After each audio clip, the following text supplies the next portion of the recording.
Assalamualaikum warahmatullahi wabarakatuh. Baik lagi di channel Surakusuma dan selamat datang kembali di Helmet Talk. Oh ya, semoga teman-teman sehat selalu.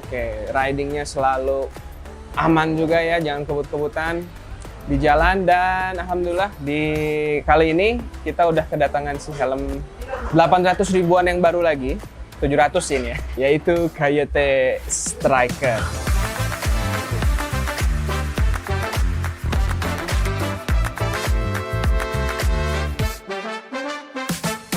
Oke, kita nggak usah banyak-banyak lah ya, kita langsung aja bahas nih. Setelah kemarin dia Kayete ngeluarin R2R, surprisingly berani ngeluarin helm baru lagi dalam jangka waktu yang nggak terlalu panjang ya.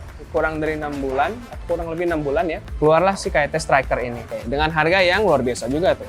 Mulai dari 730.000, dan untuk motif ini gue dapet di 760. Tapi kayaknya kalau untuk harga yang di distributor itu agak naik kayak 780 gitu.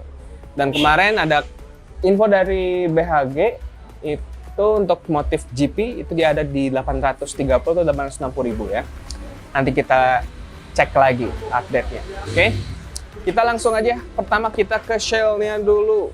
Nah, overall si shell-nya ini kelihatan apa ya? Kalau basicnya kayak Titicor sih sebenarnya enggak. Tapi kita di sini ada lakukan yang bisa dibilang mirip-mirip sama Titicor. Oke. Lakukan di bawah, lakukan di atas gitu ya. Nah, untuk bentuknya juga secara overall ini bulat ya. Jadi nggak lonjong banget. Oke, walaupun di sini kelihatan cukup panjang karena ada spoiler. Ya, semua helm sekarang serba spoiler ya. Terus nah, untuk shell-nya sendiri dia bahannya udah ADT dan ini berarti bahannya sama kayak Titicor, NFR dan R2R. Tapi sebenarnya mungkin si ADT ini apa ya? Sebenarnya bahannya pada dasarnya termoplastik sih, cuman ditambahin advance ya. Jadi kalau bisa dibilang sederhananya ini bahannya termoplastik aja sih gitu. Cuman advance termoplastik. Nah, kurang tahu nih kira-kira di ADT itu sebenarnya apa ya yang dimasukin ke si bahan plastiknya ini. Dan untuk shell-nya overall gua jujur bilang suka sih ya, cukup suka lah ya. Cuman emang ya kayaknya belakangan ini suka banget, balik lagi ya, suka banget sama lakukan di shell-nya ini. Gua nggak begitu masalah. Oke. Coba kalau teman-teman gimana? Suka nggak sih helm yang penuh lakukan kayak helm-helm Kayete modern ini? Oke, komen di bawah. Selanjutnya kita langsung ke ventilasi. Untuk ventilasi sendiri, dia kalau gue boleh jujur ya, lumayan sih. Lumayan kerasa gitu ya. Walaupun untuk jujur sih untuk yang jidat ini gue agak kurang. Karena nanti kalau kita lihat pas di busa dalamnya, dia tuh nggak ada lubang di si busanya. Jadi ya aliran angin masuknya ke sini itu dia ya langsung ke atas kepala, bukan ke jidat. Tapi balik lagi, oke. Misalkan kalau kita pakai helm pas riding gitu ya sebenarnya ya kita nggak bisa expect juga ademnya itu kayak adem pakai AC gitu. Ya at least ya ini helm breathable, aliran udara dari mount fan juga cukup. Dan ini surprisingly helmnya walaupun kita nggak pakai pinlock, nggak pakai anti fog pun dia nggak begitu ngembun. Cuman gue udah coba malam-malam riding pakai ini, pakai si KTM dan not bad gitu ya. Jadi nggak ngembun atau gimana. Walaupun ya ini si visornya pun dia sama persis sama NFR, NX Race dan NZ Race. Yang notabene kalau NFR tuh suka gampang ngembun ya. Titicor juga sama sih. Nah, untuk ventilasi bawah itu look-nya ini sebenarnya dari ininya agak ngingetin ke Kayete K2R sebenarnya. Oke, dan mekanismenya sederhana, dia cuman bukanya ke bawah gini terus tutup ke atas. Gitu aja sederhana. Oke, untuk bukaannya dia kehitung lebar ya, lubangnya di sini. Oke, jadi dia masuk sini, dia langsung ke dalam. Nah, di sini ada, kalau di dalam kita lihat ini ada sekak di sini. Nah, jadi si udaranya itu langsung ke visor ketika ditutup. Nah, jadi itu salah satu alasannya juga kenapa kalau ini helm nggak begitu ngembun. Misalkan kita nggak pakai anti fog sekalipun. Oke, dan selain dari situ, si udara juga dia tembus ke bawah ya. Di belakang sini ada lubang lagi. Jadi nggak akan terlalu pengap pakai helm ini. Ya, sebenarnya itu cukup standar ya. Oke, terus untuk ventilasi atas atau front fan di sini mekanismenya juga sederhana, cuman ini buka, kalau di bawah buka atas tutup, dan baik lagi dia nggak begitu kerasa soalnya si busanya dia nggak ada lubang pas di ventilasi front fan-nya ini yang di atas ini. Jadi dia langsung ke atas saja. Berarti ya dia sebenarnya nambahin aliran masuk yang aliran masuk yang dari top fan 2 yang di atas ini. Nah, dimana yang 2 di atas ini dia sebenarnya nggak ke tengah ya, dia langsung ke belakang dan keluar ke exit fan yang di belakang. Yang boleh gua jujur ini kalau dilihatin ya, ini tajam banget ya. Bentuknya tajam banget. Kayak di sini ada 2 exit fan. Ya. Oke, jadi bisa dibilang ya secara ventilasi sih cukup lah ya. Oh, satu hal yang pengen gua highlight sebenarnya dari batok ya, sebelum kita lanjut ke bagian selanjutnya. Si batoknya ini, si kualitas catnya ya, gua nggak tahu ya kalau untuk yang solid. Nah, ini kan untuk yang motif. Ini entah kenapa ya, gua masih bisa dibilang cukup kecewa sama KYT. Overall bagus ya.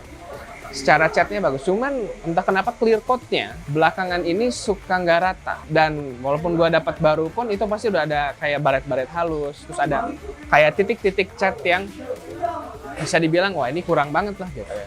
Sini kayak ada beberapa titik-titik cat gitu ya, yang kalau secara sekilas sih nggak kelihatan gitu, tapi kalau ditelaah lebih detail kayak jadi kurang apa ya, ya kualitasnya kurang loh untuk si catnya ini. Jadi mungkin boleh diimprove lagi ya untuk clear coat-nya, jadi bisa dapat premiumnya. Atau mungkin ya kalau untuk di harga segini nggak bisa dapat kualitas kayak gitu ya, at least ya diperbaikilah kerapihannya gitu. Jadi nggak usah kualitas clear coat-nya aja, tapi ya at least bisa diimprove lagi untuk kerapihan pengaplikasian clear coat-nya itu. Sekarang kita lanjut ke visor. Gue nggak akan bahas banyak sebenarnya untuk visor, karena si visornya ini dia plug 100% sama NFR, NX Race dan NZ Race. Dari fitur, dari ratchet itu sama persis. Dan gue buat ngebuktiin, akhirnya gue kemarin nyari dulu, dan ternyata agak susah cari original Iridium visor. Kalau darknya sih agak banyak sebenarnya. Cuman kalau Iridium visornya agak susah, jadi akhirnya gue mutusin buat beli yang dari GMA Products ya. Surprisingly, ketika gue pakai yang GMA Products itu, entah kenapa ya, si helm ini kayak lebih kedap ya. Kayak dibanding ketika pas gue pakai si visor yang orinya ini. Nggak tahu apakah mungkin yang dari GMA Products ini dia lebih rapet gitu ya, dibandingin sama si original visornya yang clearnya ini. Jadi untuk secara visor sama aja ya, ada Tyrofos, bisa buat pin lock. Berarti pin lock yang untuk NFR, NX Race itu bisa dipakai buat di sini juga. It's really nice actually ya.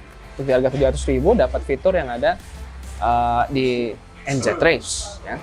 Karena di KYT-nya pun dibilang bahwa helm ini penuh dengan DNA dari NZ Race. Nah untuk stepnya, nah ini sebenarnya salah satu yang gue suka sih. Dia visor lock-nya ada di sini kan, dan ketika buka tutupnya itu nggak terlalu ribet ya.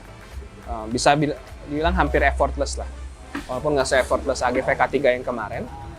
Oke, jadi ya buka tutupnya gampang gitu ya. Dan stepnya dia jauh lebih banyak ya. Dia banyak, jadi ya standar lah kayak NFR, NX Race, NZ Race. Jadi untuk fiturnya ini untuk harga 700.000 sih worth it ya. Nah sekarang kita lanjut ke bagian dalam. Nah untuk bagian dalam ini tadi bilang sih ini emang beda ya. Jadi ini nggak bisa disamain sama NFR, sama TT Course, sama apalagi sama KYT Falcon gitu. Jadi untuk bahannya dia bisa sebenarnya kalau dibilang lembut banget sih enggak gitu. Tapi dia jauh lebih lembut dari yang TT Course ya. Kayak satu hal di sini mungkin karena mau menggarisbawahi gitu ya, bahwa ini turunan dari NZ Race, jadi banyak elemen warna merahnya. Karena si NZ Race itu, ya dia busanya itu cukup banyak elemen merahnya. Walaupun ini agak, sebenarnya ini bisa sederhana aja sih, nggak harus, ya tapi tergantung selera ya. Kalau gua sih harusnya ini ya udah biasa aja, jangan terlalu merah. Ya. Soalnya jadi agak gimana gitu. Tiba-tiba ini terus ada merah gitu. Kalau dari bawah sih nggak apa-apa ya. Jadi untuk si busanya, kalau dibilang empuk sih nggak begitu empuk ya, cuman kalau pas dipakai itu enak sih. Penyerapan keringat bagus ya. Gua sih lebih prefer busa yang ini kayaknya ya dibandingkan yang TT Course. Tapi balik lagi ke selera teman-teman ya. Nah, tapi ada satu hal juga sih. Kayak ketika gua lihat overall quality dari busanya ini, terutama di bagian ini nih, kulit sintetisnya. Soalnya kalau misalkan kulitnya kayak kulit kulit otentik kayak Shoei gitu, waduh pasti nggak akan 700.000 ya. Dia emang ya kelihatan cukup murah, apalagi ini bagian bawahnya ini. Sebenarnya sih kayak menurut gua ya, gitu. Gua kan pernah pakai KYT DCT, gitu ya. Dimana KYT DCT, nah ini tuh agak mirip sama KYT DCT, gitu ya. Si bahan ininya, cuman for some reason si KYT DCT itu, ya ini si bagian si kulit sintetisnya ini dia jauh lebih premium justru. Gitu yang di notabene ya DCT juga ada di sekitar 800 ribuan. Nah pertanyaan gue kenapa KYT nggak pakai jenis si kulit yang kayak di KYT DCT gitu, itu bakal dapat premiumnya jauh lebih dari ini. Ini rasanya tuh kayak KYT, no offense ya, kayak KYT Arten gitu ya, K2R gitu yang emang range yang di bawah. Nah ini yang sangat disayangkan sih. Walaupun kalau untuk overall ya jahitan itu bagus, gue suka. Selanjutnya kita di sini ada EQRS, nah pull here di sini ya. Walaupun gue belum tahu nih apakah dia benar-benar fungsional atau enggak. Itu nanti bakal kita bikin di shorts ya untuk tes EQRS helm-helm yang kemarin juga nih. Pasti teman-teman udah tahu ya helm ini didiring, terus udah bisa intercom, udah bisa glasses fit ya. Ada tulisannya juga di sini wearable glasses. Oke, dan yang pasti helm ini single visor. Udah sekian. Nah, apalagi dari helm ini yang menarik? Ya udah ada chin curtain. Oh, satu hal nih. Ada satu hal yang menarik nih. Di sini mungkin ya teman-teman juga ada yang sempat bertanya-tanya. Ini fungsinya untuk apa ya?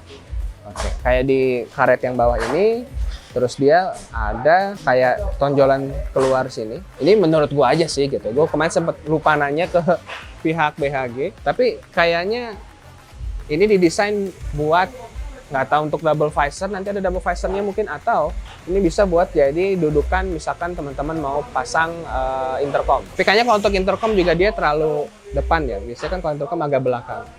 Jadi mungkin misalkan kalau ini untuk intercom berarti harusnya dia posisinya agak di sini sih. Gitu. Oke. Oh ya, buat teman-teman yang nanya ini shellnya ukurannya apa, ini ukurannya L ya. Gue pasti kalau review selalu L. Buat yang nanya kalau M-nya gimana, ya sayangnya gue cuma bisa beli helmnya satu-satu dulu ya. Insya Allah nanti kedepannya kalau bisa beli multiple size, gue insya Allah bisa nge-cover itu juga. Jadi itulah KYT Striker. Oke, dengan harganya yang sangat merakyat ya, dimulai dari 730.000 sampai semamangnya 860.000. Oke, jadi gimana menurut teman-teman? Memang di 2023 ini kita cukup banyak helm-helm baru di range yang di 700 sampai sejutaan ini. Mungkin teman-teman juga jadi bukan gimana ya, bukan bete juga sih, tapi kayak ini baru beli nih misalkan teman-teman kemarin baru beli R2R gitu, atau mungkin baru beli NHK gitu atau RST gitu. Tiba-tiba keluar si Striker ini. Jadi kayak apa ya? Ini gua sih ngerasanya jadi kayak pasarnya kayak dikonsumtif banget gitu. Nah, tapi balik lagi gitu. Jadi gimana menurut teman-teman si KYT Striker ini? Oke, boleh komentar di bawah. Oke, dan apakah kalian tertarik untuk meminang helm ini? Mungkin mau nambah atau mungkin mau upgrade dari helm sebelumnya. Kalau menurut gua sih helm ini bisa dibilang worth it di range 760.000 motif yang biasa ya. Jadi bisa gua bilang verdictnya helm ini sip. Kalau untuk desain, untuk fitur itu kembali ke selera teman-teman ya. Jadi gua di sini provide aja extra informationnya gitu ya. Dan mungkin satu hal lagi ya. Oke, untuk fittingnya yang gua belum bahas tadi. Nah, untuk fittingnya itu dia yang pasti dia round ya. Jadi mungkin kalau teman-teman yang kepalanya semi oval atau yang oval itu bakal sempit ya di helm ini. Cuman untuk menariknya si KYT Striker ini dia busa pipinya nggak sengigit titik course, jadi dia lebih santai. Mungkin kalau teman-teman yang mau benar-benar ngigit, kayak bisa ambil yang ukuran M. Kalau teman-teman biasa L, ambil ukuran M biar bisa ngigit. Karena shellnya juga dia ini cuman satu. Ya. Oke, terima kasih buat teman-teman yang udah nonton sampai akhir. Nah, misalkan masih ada yang pengen teman-teman tanyain lebih detailnya seperti apa gitu ya. Boleh langsung komen di bawah. Nanti gue bakal, insya Allah gue bakal jawab secepatnya. Okay. Dan jangan lupa untuk klik like, subscribe, dan see you on the next episode. Ciao.